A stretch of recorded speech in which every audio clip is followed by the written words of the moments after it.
Hola, soy Elena Estavillo y es un placer darles la bienvenida a otro episodio de Hablemos del Futuro, un espacio del Centro I para la Sociedad del Futuro donde provocamos las ideas, el encuentro y la reflexión. Y Centro I tratamos de estar siempre conscientes de que los procesos en los que viven las tecnologías están inscritos en sistemas mucho más amplios, incidiendo y retroalimentándose de dinámicas económicas, políticas y culturales. Y al hablar de impacto, siempre es más fácil reconocer daños de manera individual, muy concreta, muy inmediata, como el sesgo racial o de género que causa una decisión discriminatoria, el diseño de una herramienta digital que excluye a usuarios con discapacidad o que no hablan cierto idioma. Estos ejemplos son muy ilustrativos, pero son evidencia de un mal resultado, no del sistema que los produce de manera sostenida, ni de los mecanismos que lo hacen posible. Y para entender esos mecanismos necesitamos otro tipo de mirada, una que conecte lo que pasa en un algoritmo con lo que pasa en un territorio, en una cadena de suministro, en un mundo marcado por relaciones de poder. Y esa es precisamente la mirada de nuestra invitada de hoy. En el contexto de este 8 de marzo, me da muchísimo gusto recibir a una amiga y destacadísima colega, Paola Ricaurte, profesora investigadora del Tecnológico de Monterrey e investigadora asociada del Berkman Klein Center de la Universidad de Harvard. En 2025 fue incluida en la lista que publicó la revista Time como una de las 100 personas más influyentes en inteligencia artificial del mundo, en la categoría de pensadoras. Paola es coautora del Manifiesto Descolonial de la Inteligencia Artificial, cofundadora de la red Tierra Común por la Descolonización de los Datos y coordina el nodo latinoamericano de la Red de Investigación Feminista en Inteligencia Artificial.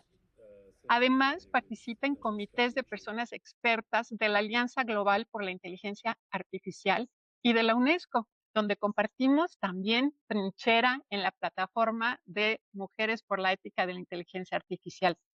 Nos conocemos desde su paso como consejera del Consejo Consultivo del Instituto Federal de Telecomunicaciones y desde entonces he seguido con mucha admiración cómo su trabajo ha crecido hasta ser hoy una referencia global.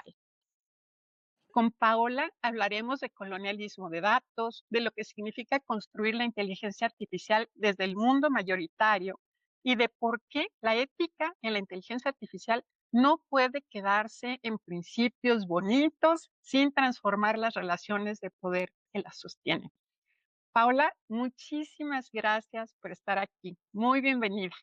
Ay, Elena, pues para mí es un gusto enorme compartir pues otra vez un espacio juntas. Pues hiciste mención a esa época de que estábamos ahí en el IPT hace ya muchos años.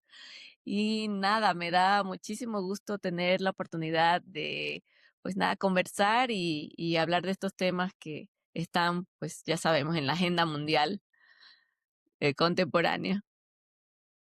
Sí, en la agenda y en las discusiones, pero tan difíciles, ¿no? De llevar a cabo en, ¿no? En acciones concretas. Y también por eso me da mucho gusto que tú estás allí, ¿no? Consistente, persistente, dando la batalla. Y, y bueno, vamos a conversar. Me parece algo muy positivo de la irrupción de los modelos del lenguaje, o al menos de la respuesta, de los debates interminables que han provocado, y es que cada vez se reconoce más la dimensión humanista de la tecnología. Es esta importancia de incorporar marcos de pensamiento de la sociología, la filosofía, la lingüística, y todas son áreas de las que tú has contribuido. Y es interesante porque tu formación viene del periodismo, el análisis del discurso y la semiótica. Platícanos cómo fue ese camino para llegar a donde estás aquí. Sí, muchísimas gracias. A veces la gente piensa que soy ingeniera y creo que es porque siempre quise estudiar ingeniería de sistemas y bueno, por cuestiones de la vida me dediqué luego a estudiar literatura y análisis del discurso y semiótica, pero creo que, como tú mencionas, creo que es interesante este momento histórico porque justamente frente a las grandes narrativas, ¿no? Que que plantean que la tecnología es solamente una cuestión, pues, de herramientas, de máquinas, donde pues tenemos como un discurso también de son objetivas, son infalibles. Creo que una visión crítica y humanista es justamente lo que hace falta para entender que esto que llamamos tecnologías en realidad son una materialización de un sistema del mundo, de un modelo de mundo que de alguna forma da lugar a ciertas tecnologías o que eh, digamos, obstaculiza la emergencia de otras tecnologías. Y creo que esa reflexión crítica hoy también nos permite entender que estas tecnologías ni son casuales, ni están destinadas a ser las únicas tecnologías que podemos desarrollar como humanidad, y ni tampoco están, digamos, sujetas a esto que muchas veces encontramos en las narrativas, ¿no? No son producto de la magia, no son producto de, ¿no?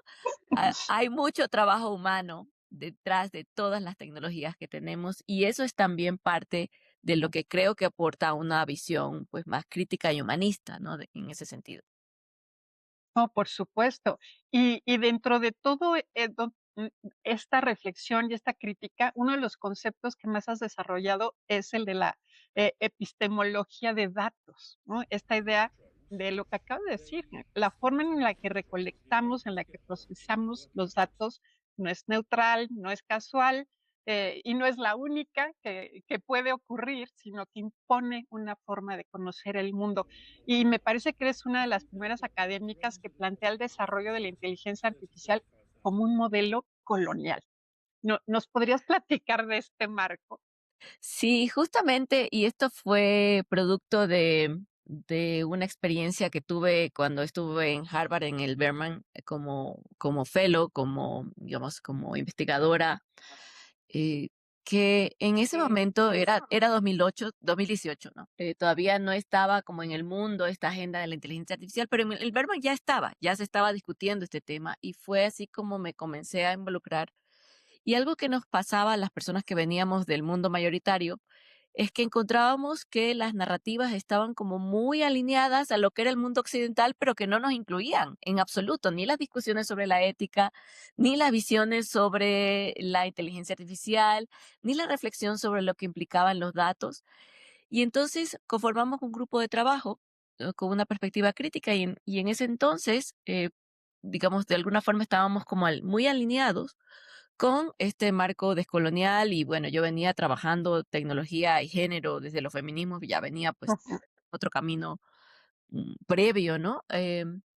Y creo que ese contexto permitió justamente que planteáramos, y tal vez yo no de manera individual, sino incluso como una comunidad pues epistémica, ¿no?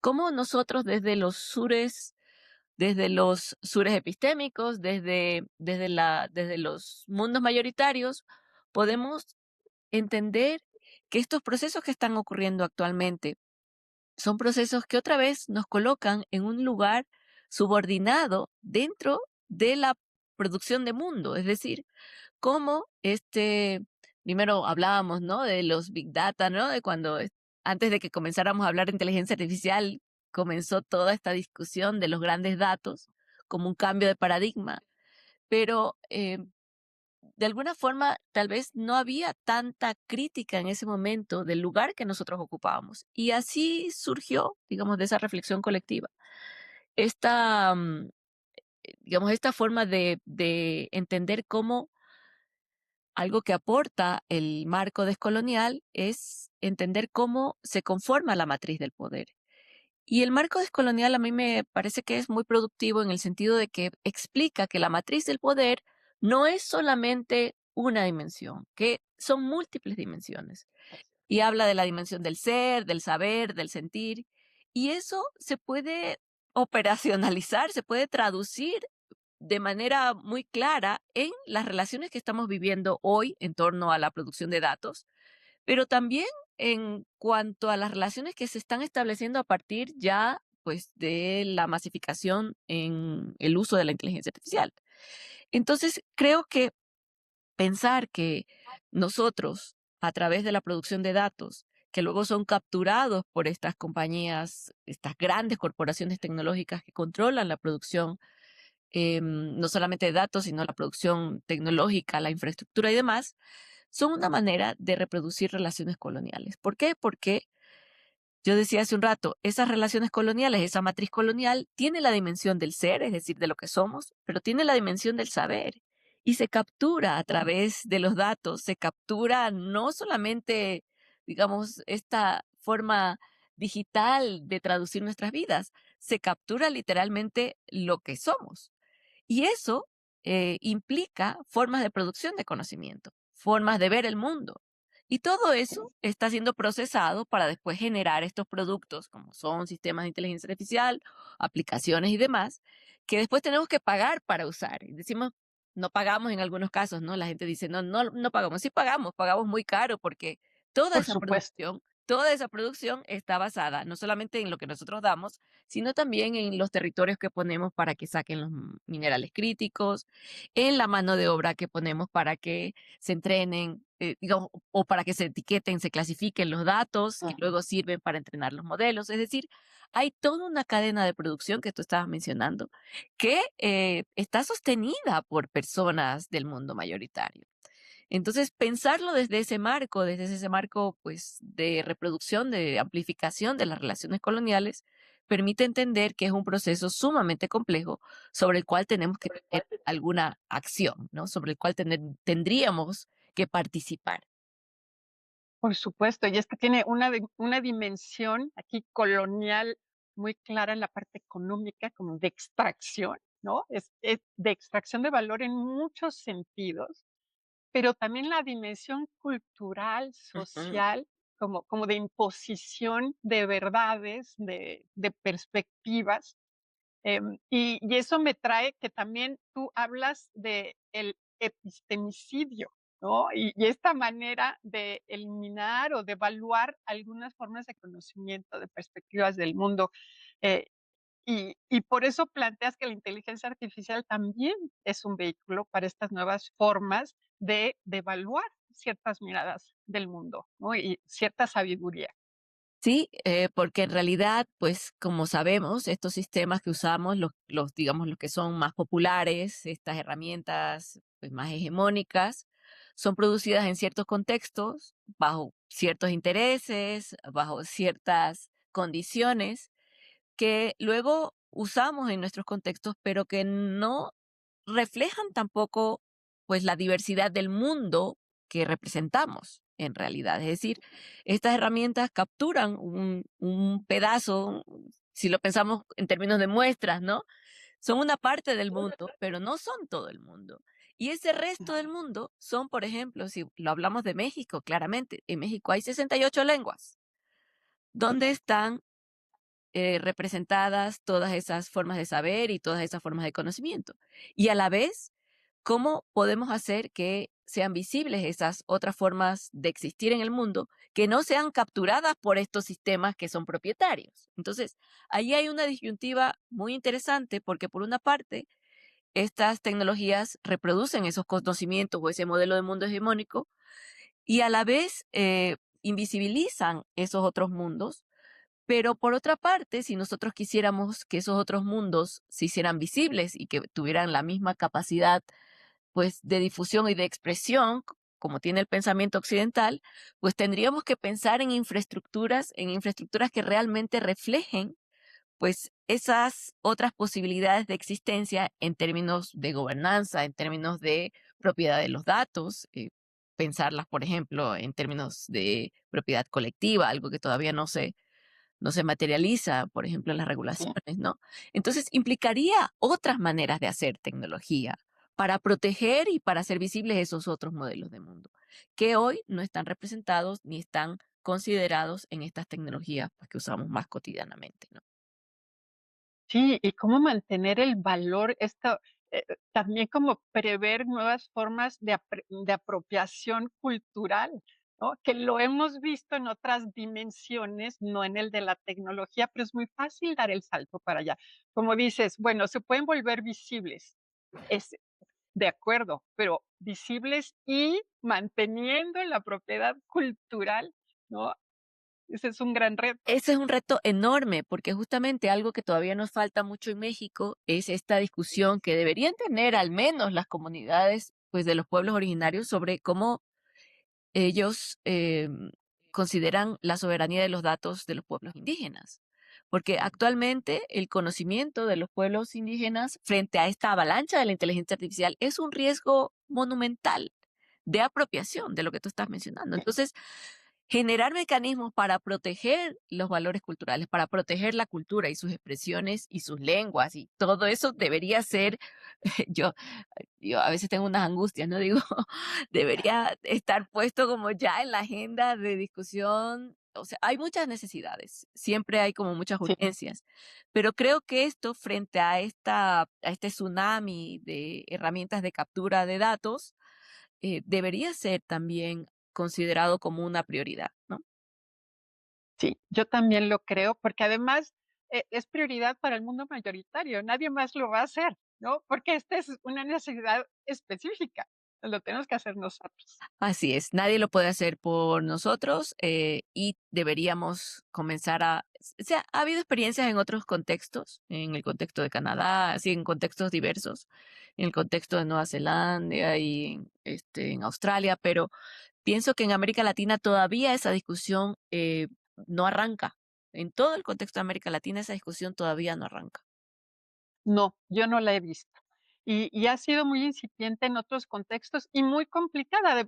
Lo que me viene a mente son los diseños, ¿no? Diseños de ropa eh, de diferentes pueblos indígenas y que por un lado dices, bueno, quieres que se valoren, pero de pronto los estás viendo en desfiles internacionales donde alguien más está haciendo dinero a partir de esos diseños. Y no queremos ver lo mismo en los espacios digitales, tecnológicos. Exactamente, no quisiéramos ver eso mismo y te diría más allá incluso. A mí hay una dimensión que me aterroriza, porque también ha habido experiencias históricas, no en el contexto digital, pero experiencias históricas de captura de, digamos, de recopilación de datos del ADN, es decir, hay ya proyectos también y cosas así que dices, híjole, estamos también pensando en esas otras dimensiones eh, que tienen que ver con, pues, la integridad, ahora sí que biofísica, ¿no? Incluso. Y hemos visto, en el caso de Estados Unidos pasó, ¿no? Hace muchos años, que justo se detectaron ciertas enfermedades asociadas con ciertos pueblos y entonces los pueblos ni se enteraron de que les habían tomado la sangre para hacer esos estudios y después las compañías de seguro les querían poner los seguros más altos porque pues tenían una Sí, propensión, cosas así, ¿no? Y esas cosas las podemos ver aquí. Y también podemos ver hasta en otra dimensión que también también ha pasado históricamente, la dimensión de digamos, de la captura de los datos del ecosistema, pues, de la biodiversidad que existe en nuestros sí, países, ¿no? Las plantas, el suelo, las semillas, y eso también es algo que ha pasado y que está pasando, ¿no? Entonces también así está es, esa otra dimensión. así es. No, es algo que tenemos que ser muy creativos y buscar estos balances, porque también nos interesa cierta, ¿no? Sobre todo investigación científica que considere especificidades, ¿no? En la medicina, ¿no? Pues sí queremos investigación aplicable a nuestras necesidades, a nuestras propensiones, etcétera, pero que nos dé valor a nosotros, Claro. ¿no? Para cuidar la salud, para mejorar la longevidad, pero no para extraernos más dinero de los seguros médicos.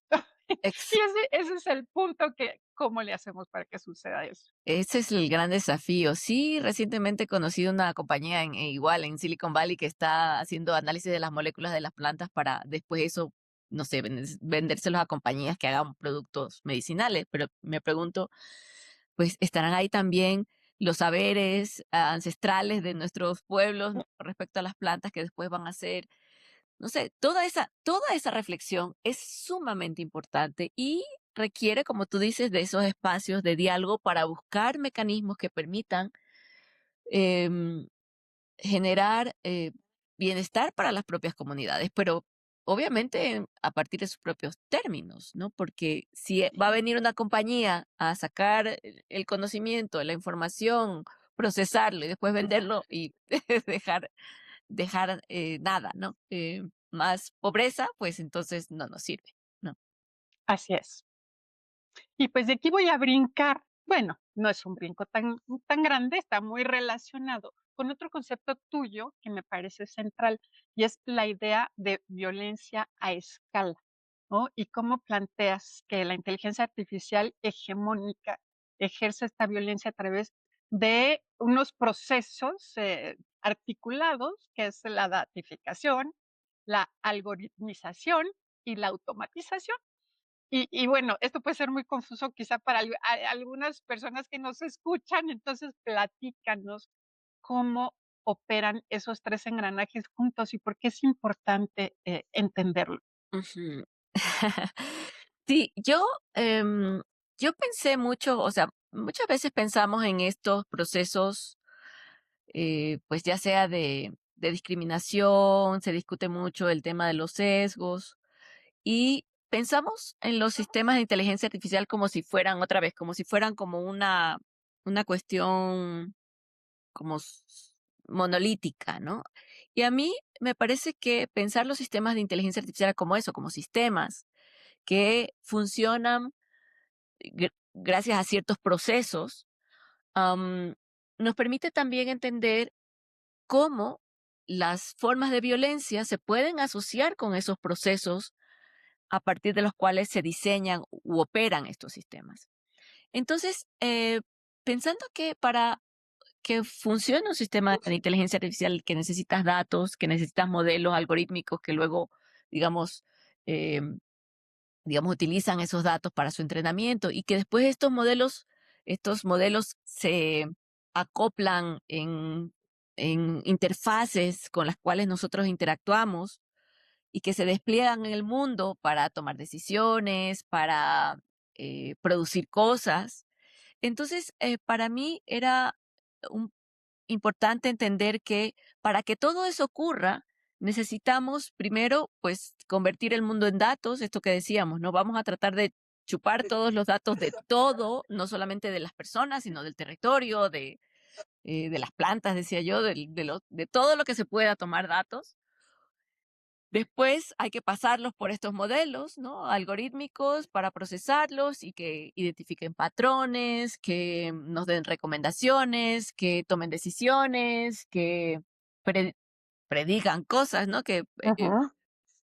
Y después estos sistemas los incorporamos en nuestra vida diaria en el mundo a través de aplicaciones, qué sé yo, para navegar en la ciudad o para que decidamos qué serie ver o qué música escuchar. Entonces, hay un proceso de automatización que también ocurre, así como ocurre en el plano privado de las cosas que automatizamos cotidianamente, ocurre en el plano público y se automatizan pues decisiones de la administración pública, como pueden ser darle una ayuda social a alguien Sí, o decir quién va a tener mayor probabilidad de cometer un delito o no. Y si ya lo vemos a una escala macro, lo que estamos viendo hoy es que se está, em, digamos, que se concibe a estos sistemas, esta automatización como una forma también de delegar la decisión de a quién matar, ¿no? Entonces, se sí, automatiza también la muerte, ¿no? sí, No importa ya que haya un humano detrás, vamos a desplegar armas autónomas y vamos a exterminar a las personas, ¿no? Entonces, si lo vemos como en las distintas escalas, todo eso tiene un correlato, o sea, va desde lo más micro que yo decía hace un rato, ¿no? Podemos verlo desde la sinapsis del cerebro que ahora quieren como tratar de capturar cómo funcionan nuestros sí, cerebros y demás, nuestro ADN, nuestras semillas, hasta las decisiones más macro geopolíticas de cómo se gobierna el mundo. Entonces, si todo eso está bajo control de unas pocas corporaciones, que es lo que vemos ahora, ¿no? Son 4 o 5 corporaciones que controlan sí, la infraestructura, los datos, el software, el hardware, es decir, que controlan todo la cadena productiva de la inteligencia artificial. Entonces estamos frente a un problema donde las personas estamos de alguna forma recibiendo esas am, agresiones, esas formas de violencia en todos esos planos. Sí, Entonces, ¿cómo pensar en acciones que colectivamente entendamos, ¿no? Para un poco resistir esas imposiciones que son, otra vez, imposiciones que vienen desde un marco geopolítico, que son tomas de decisión. Por ejemplo, ahora vimos las órdenes ejecutivas de Trump para exportar lo que se llama el AI Stack, es decir, todas esos componentes de la cadena productiva de la inteligencia artificial, pero que nos atraviesan en lo más íntimo, porque nuestras interacciones personales dependen o están, digamos, basadas en esta relación con estas tecnologías concretas, ¿no? así es. Hemos visto, pues, que ya cada vez más casos, ¿no? Que utilizamos estos chatbots como asistentes de apoyos emocionales, para consejos personales. Entonces, hay una correlación desde los aspectos más micropolíticos hasta los más macropolíticos. Y por eso, pues, creo que es importante pensarlo, pues, en eso, en las asimetrías, en la forma de asimetrías y en la forma de violencias. Oh, por supuesto. En estas asimetrías también sistémicas está toda la dimensión de género, ¿no? Que es tan fuerte, y que vemos muchas manifestaciones en cómo están fusionando la inteligencia artificial. Y esta conversación tan importante, que qué bueno que se está dando, pero siento que muchas veces se queda en la capa del sesgo algorítmico, ¿no? Así como el último paso de todas estas aplicaciones e interacciones. Y es el modelo que discrimina, ¿no? En un proceso de selección de empleo, puede ser, de crédito, como que estos casos ya los tenemos un poquito más visibilizados. Y es muy importante y lo tenemos que señalar, hay que trabajar, hay que corregir, pero también hay que ir mucho más allá, ¿no? No solo a los síntomas, que son estos, sino a las causas. ¿Y cuáles son esas otras capas de la relación entre la inteligencia artificial y esta desigualdad histórica, sistémica, de género que solemos pasar por alto? Sí, efectivamente, bueno, esa ha sido una pelea compartida, ¿no? Porque justamente muchos de los debates se centran, cuando se habla del género, en los sesgos de género, en los sesgos raciales. Y como tú mencionas, es cierto que es una dimensión de la operación de estos sistemas, pero que sirve a la narrativa de decir, pues vamos a arreglar este sesgo. Esos sesgos no se van a arreglar, pero bueno, digamos que la respuesta, ¿no? Técnica es, Sí, vamos a arreglar los sesgos y ya está, ya no hay problema con la inteligencia artificial, va a sí. funcionar perfecta sin sesgo, ¿no? Que esa es otra vez una falacia, pero sirve a esa narrativa. Entonces, cuando enfocamos la discusión allí, en la operación del sistema, justamente dejamos lo que tú estás mencionando, todas esas relaciones que se derivan, digamos, de las relaciones sociales, de cómo se producen estos sistemas, para qué se producen, quién los produce, quiénes son los dueños de estos sistemas.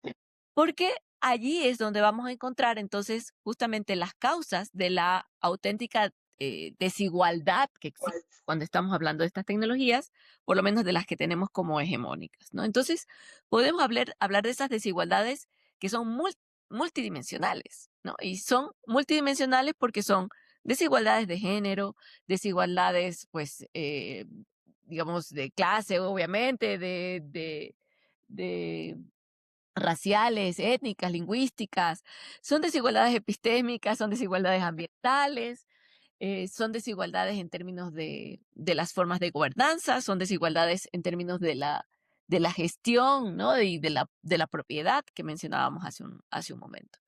Entonces, mientras no entendamos que si nosotros realmente queremos tener injerencia sobre el destino, bueno, es que me encanta que ustedes hablen del futuro, ¿no? Bueno, ¿cómo podemos tener injerencia en construir esos futuros que deseamos si no tenemos injerencia en el control de esas tecnologías que están, digamos, mediando nuestras relaciones en el presente? Entonces, Si queremos que esas relaciones que son hoy asimétricas, que son desiguales, que reproducen estas desigualdades históricas, sociales, al interior de los países y entre los países, Sí, entonces difícilmente también podremos tener como capacidad de orientar el desarrollo de ese futuro hacia donde nosotros queremos. Por eso la dimensión, siempre digo, ¿no? Está la cuestión de la desigualdad infraestructural. Nosotros en términos de sí. infraestructura no tenemos capacidad para producir estos sistemas.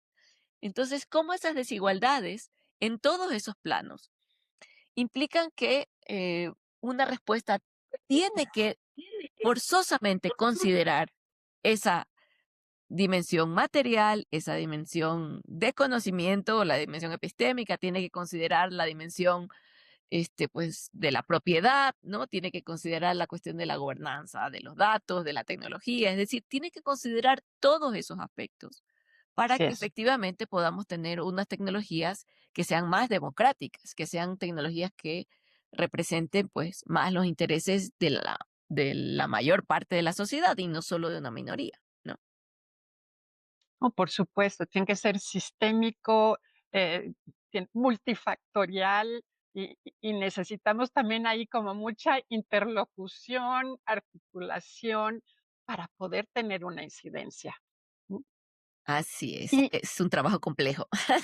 es complejo, pero no hay otra manera de No hay otra manera, hacerlo, ¿no? no No hay. hay.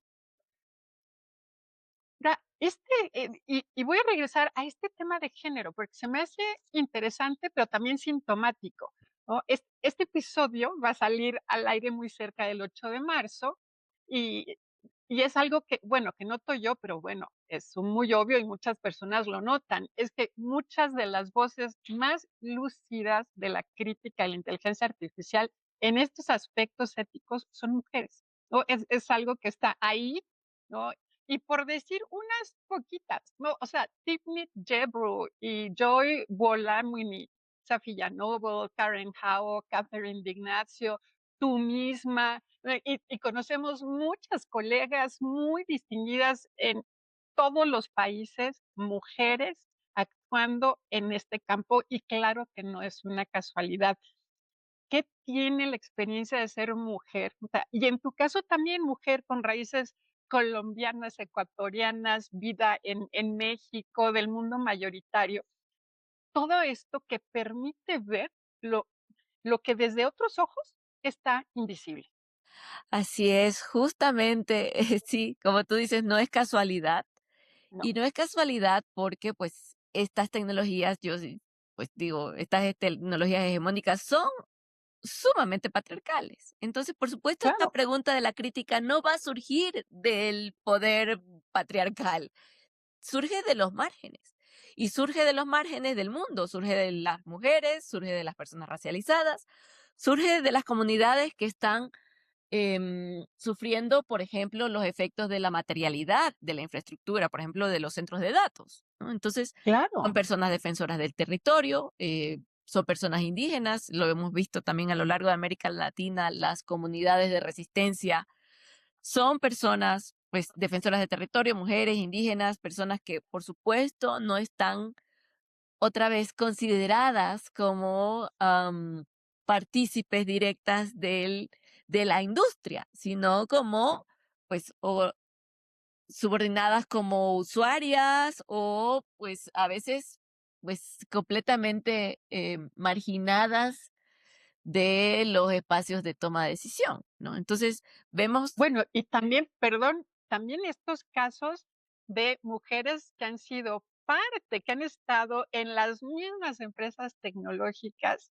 y que han visto desde adentro estos fenómenos y que ahora están afuera y son grandes críticas. claro, pero justamente que han salido de esas grandes corporaciones, porque como en las corporaciones no hay espacio para la crítica, Sí, pues el caso de Timnit es el como más elocuente, ¿no? sí, Cuando Timnit plantea que hay un costo energético alto, que hay un costo ambiental alto en el proceso de entrenamiento de estos modelos, pues eso ya no le parece a Google, entonces la saca, ¿no?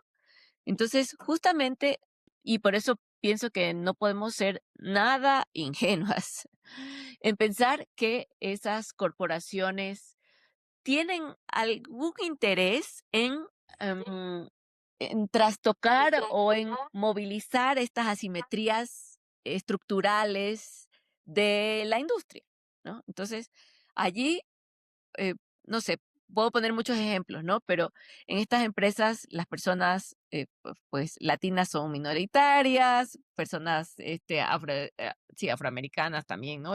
Las de Estados Unidos son minoritarias, las mujeres en los ámbitos como más específicos, la cuestión de, no sé, en el mismo campo de Machine Learning o en el campo de ciberseguridad no llegan ni siquiera al 12%, o sea, o personas indígenas, no alcanzan esas cifras, porque es una industria que está pues sumamente pues arraigada en ese modelo pues desigual de la sociedad, donde solo las personas blancas y en particular pues los hombres son los que pueden participar, ¿no? Y tenemos todos estos modelos de estos, desgraciadamente, roles, ¿no? Masculinos Sí. sumamente, eh, digamos, anclados a esos valores patriarcales, ¿no? O sea, que están representados en todas sus industrias, que los vemos en todas estas industrias, ¿no?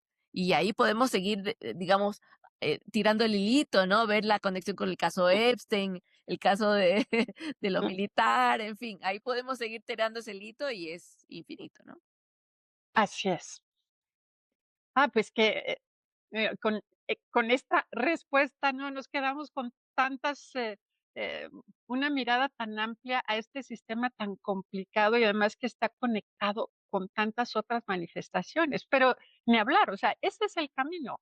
Por ahí es donde podemos irlo desmontando y que funcione mejor para la sociedad, porque finalmente eso, ese es el objetivo, ¿no? Estas tecnologías son muy poderosas, también con impactos, bueno, sumamente positivos, ¿no? Avances en la medicina, por supuesto que queremos eso, pero dejando, no, hay que controlar todos estos otros efectos em, y sobre todo el estar em,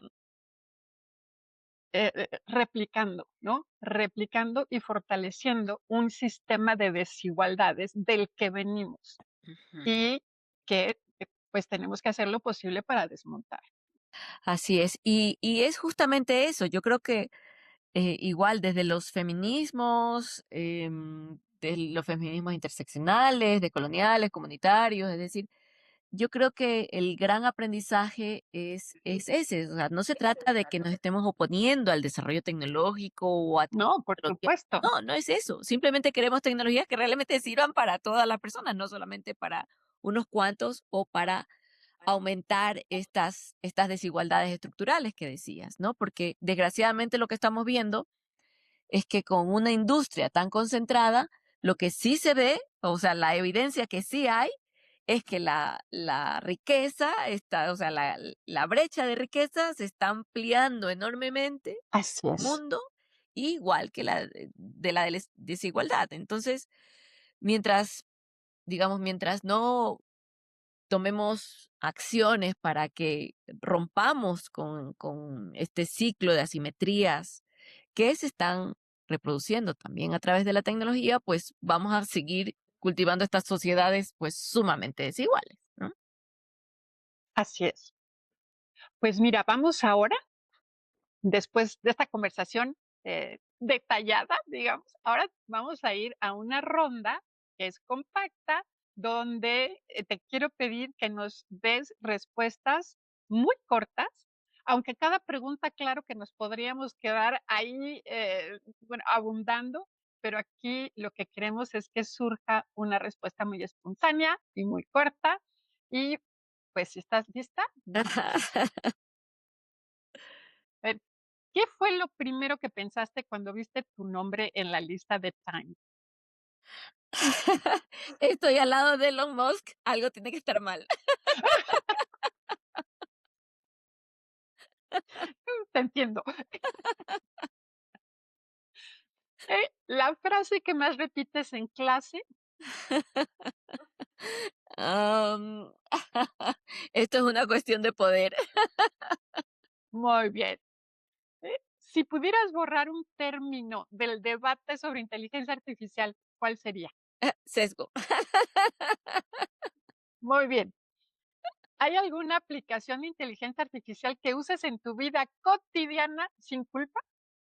Ninguna que use sin culpa. ¡Qué barbaridad! Okey, mucho que hacer. La peor idea que has escuchado en un foro internacional sobre estos temas. Mm. Ay, esa pregunta es muy difícil.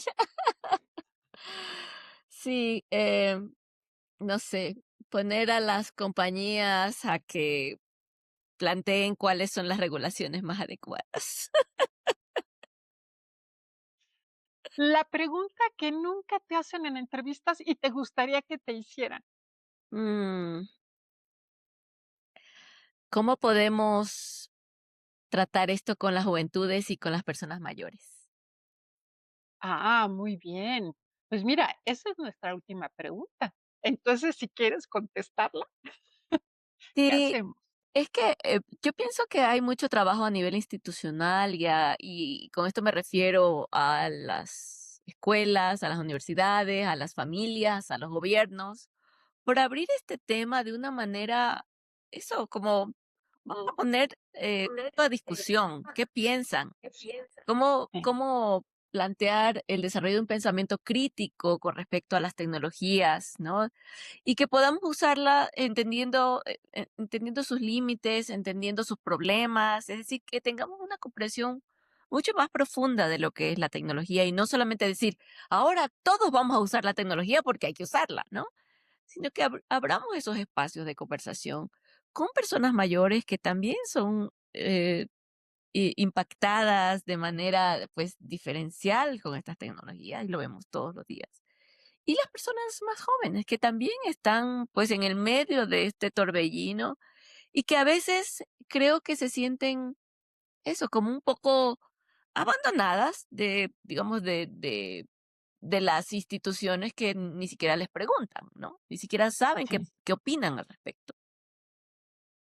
No, muy, muy buen planteamiento para cerrar, me parece. Sí, en estos extremos, ¿no? De la edad, digamos, pero que son grupos que no están correctamente considerados y que además tienen sus propios retos, ¿no? Para, en cuanto al impacto de las tecnologías y el uso provechoso de las tecnologías. Sí, así es. Pues muchísimas gracias, Paola. Con esto cerramos el episodio de hoy. De veras, te repito, te agradezco mucho acompañarnos en este podcast que estuvo tan interesante. Muchísimas gracias, al contrario, y siempre es un placer conversar contigo. Pues cerramos entonces nuestro episodio de hoy, como siempre, con nuevas preguntas, reflexiones necesarias que son la semilla del conocimiento.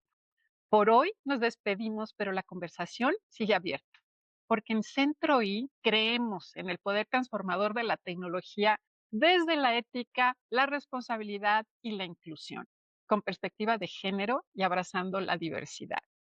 Hasta la próxima.